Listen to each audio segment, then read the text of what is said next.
baju yang dipakai, kemudian ya ada pampers, kemudian lokasi bunuh diri di dalam kamar mandi atau di luar? kamar itu kan steril itu.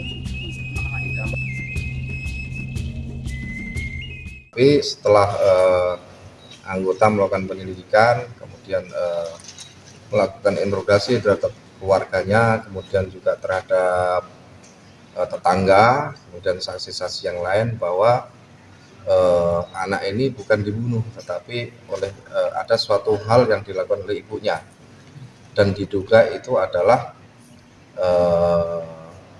meninggalnya akibat memang ibunya sendiri yang melakukan.